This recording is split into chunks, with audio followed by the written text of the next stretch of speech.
Hey, YouTube. It's going to be a bit of a cabbages and kings thing today. Just a random mixture of jumble.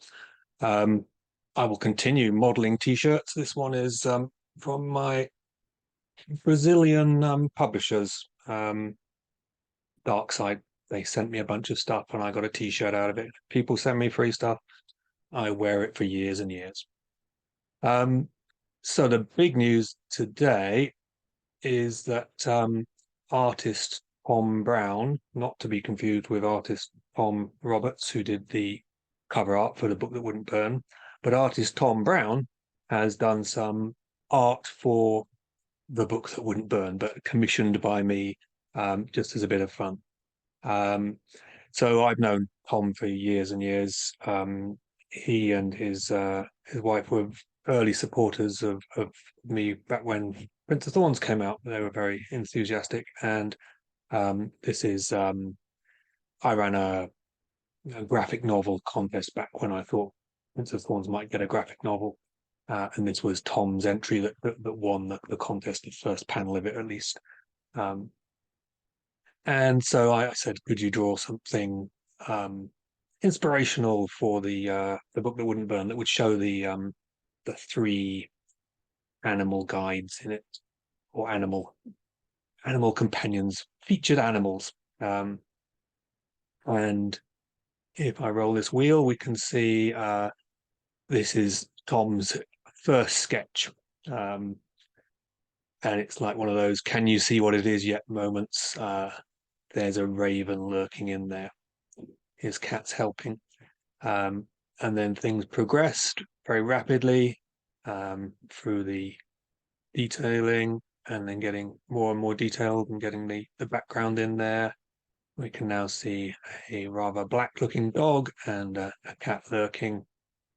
Um, and then we have this version, which is the version Tom sent to me, and I can't show you because it's at the shop being framed. Came in a nice sturdy tube.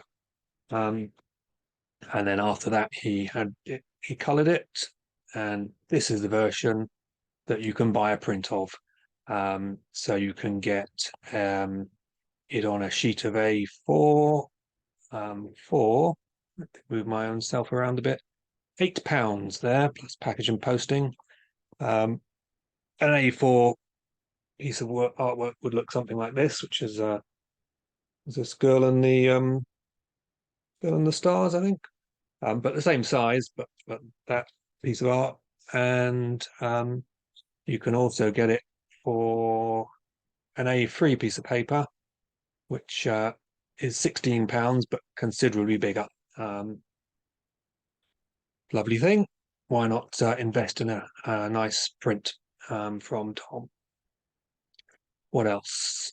I'm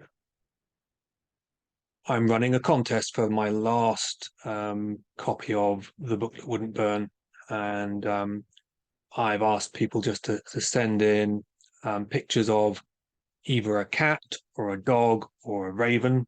You can use a bird, um, and some books. And almost everyone has sent in photographs of their pets. Remarkably few ravens, surprisingly. Um, but it doesn't have to be a photograph. It could be something you've drawn. It could be a work of Photoshop or a piece of AI. It's just for fun, just to get your entry on the list, and then I can roll an electronic dice and select someone at random to have won. And if there are any spectacular entries, then I might run a second prize and hand that out at random too among the ones that I really like. A bit of fun this recently. I've seen a few people on Goodreads and elsewhere complaining about my arrogance for including a couple of pieces from my own books in the uh, epigraphs that head up every chapter of um, the book that wouldn't burn. So I thought I would look into this in a bit more detail.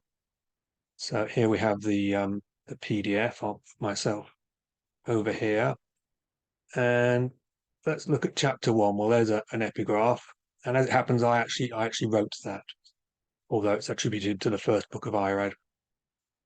And there's an epigraph for chapter two. I wrote that one as well, although it's attributed to William Ancraft.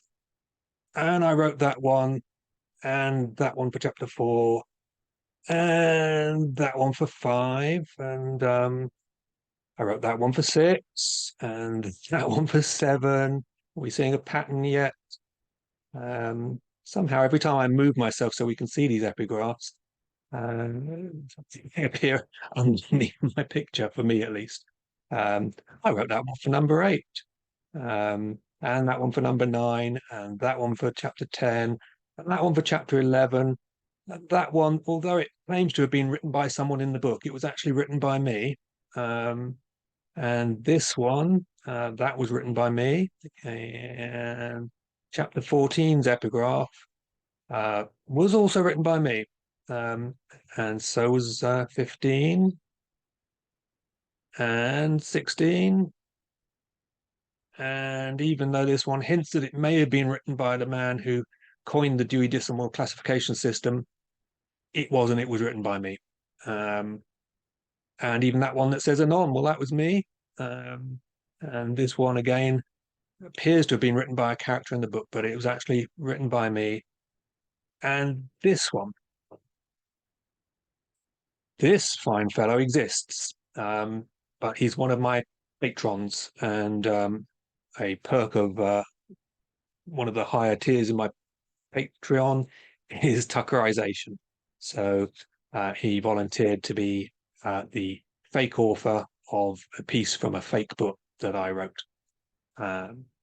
Let's carry on. Jemima Button didn't write that. It was me.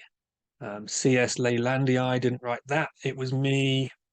That was me as well. There is no Anita Drew. That was me. Samuel Arnold exists, and he is not one of my patrons. He is, in fact, I think, the only real author who really wrote an epigraph in the book, and this is the original lyrics of Humpty Dumpty, written in 17 something by Samuel Arnold. Tyler Dickinson, fine fellow. Let's have a look at this epigraph. It says, loss is often remembered in the hands. Fingers recall the feel of a baby's hair. Touch explores the places where they have lain, still hoping to rediscover a child long after the mind and even the heart have surrendered. A study of infant mortality by Tyler Dickinson, who exists and is one of my patrons. Axon Bloom doesn't exist. And here we are, chapter 28, the cause of these allegations of arrogance. Yes, like 26 of the previous 27, I wrote this and I had the arrogance to stick my name on it. But I did also have the arrogance to stick my name on the front of the book. So hopefully we can put that one to bed, but also just satisfy the curiosity of anyone reading these epigraphs. I wrote them all. In fact, the book was written and then finished, and I think I finished the one after that and the one after that, and it was in what we call production. So it was having its copy edits and its structural edits. And actually, the lady who runs Voyager, Natasha. Oh gosh, this is embarrassing. I've misplaced her surname.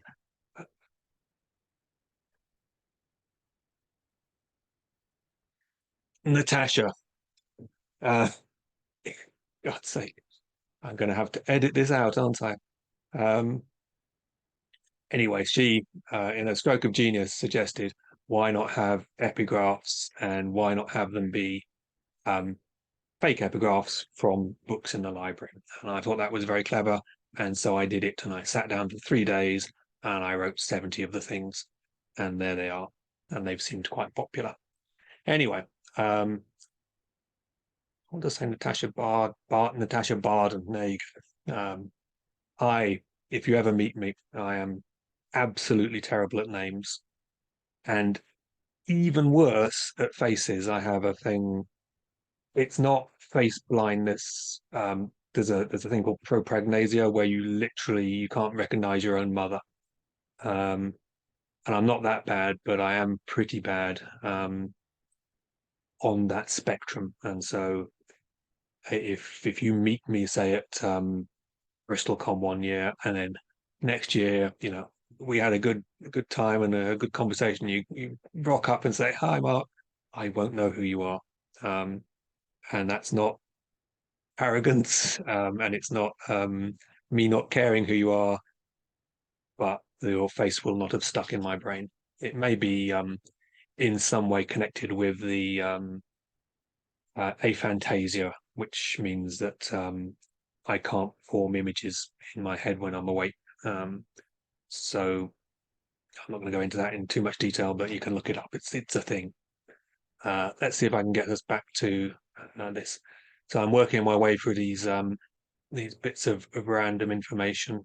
Oh yeah, so enter this contest by all means, and stick your animals on a photo or whatever, and see if you can win that book. The book itself, we are cruising towards 2,000 ratings, so that's good. I wanted to show you a little thing that many people seem not to know about. Actually, I clicked that. I don't really want to click it just yet, but I'm there. Let's just go back to this one. If you scroll down a bit, you will see some options, and one of them is book statistics. And if you click on book statistics, you get these sorts of graphs, and they will tell you how many people have marked the book to read on a daily basis, and there'll be other ones to do with the number of ratings and reviews you've got. Because they plot them all on the same chart, and because my publishers did giveaways on Goodreads, which brought in very large numbers, it's flattened down all of the data, but the data's there, and you can get it. You can click and get a numerical list, and you can do it. It's not just for your books; you can do it for any ones you want, so you can look at them. So here is one for the Girl in the Moon, and now you can see that there's no massive spikes to flatten everything down, so you can actually see that red trace would be the number of ratings it's got on a daily basis. A day there where it got 7 ratings a few days ago. And that can be useful if it's your book, but it's also interesting to just sometimes look and see. You can click on a really old book that's really famous, and you'll find that still hundreds of people every day are rating that book. And I've spoken about the Patreon. Oh yeah, there was 2 things I wanted to. I wanted to say I should have done this at the front. I'm terrible at YouTubing. Um, because if you click the like on the video, it raises its profile, and subscribe. Because if you subscribe, uh, all sorts of good things come your way, like being told when my videos come out. And every YouTuber seems to open with like and subscribe, and I think I've done it twice in all of these videos. So there's your like and subscribe. I did mention my Patreon, and I thought we would just go and have a look at it and what it's all about. It's in one sense, it's a high-tech, almost shame-free form of begging, but by offering different things on these different tiers, it becomes something a little different from that. So each of them comes with different things, like you can get some sticky book plates, or we have a Discord which is pretty active, and it has a sort of different tone to it, and we're always having a chat there. I do essentially giveaways every month. So this month's giveaway, these 4 books. It's normally 5, but this one I found in my son's old bedroom when I was taking down a cupboard for the skip. And it's an advanced reading copy of the Wheel of Oshheim. So that's quite a collectible. So having put that one in there, signed and dedicated they all are, if you want them dedicated, then I thought I would narrow it down to 4 this month, but it's normally 5. And being in the giveaways is a tier 2 perk, so tier 2 or above.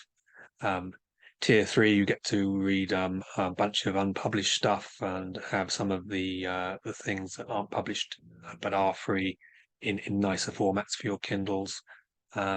And then we can click here and we go to even more expensive, but these ones offer things like I critique your chapters on a monthly basis and put in quite a lot of work for people who are interested in writing and getting my feedback on their writing.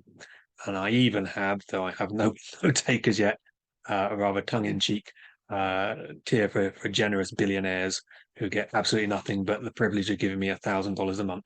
So if you are a ridiculously rich person, you should, on a whim, just maybe get drunk first and then click on that for me. Um, and the only other thing I wanted to say was that I'd mentioned a couple of weeks ago about the book that wouldn't burn getting all these. I think it was on its 4th printing in hardback, and I was saying how that's a very good sign. It's also a sign of a mismatch between how many was the publisher thought they were going to sell and how many they actually ended up selling in other bookshops. Say, we sold these, give us more, and the publishers have to go and print them. And I got 2 bits of reprinting news in the last few days. One was that Prince of Thorns, the UK paperback, has just had another printing, so that makes it its 30th printing, which is good going. And it's nice to know it's still selling 12 years after release.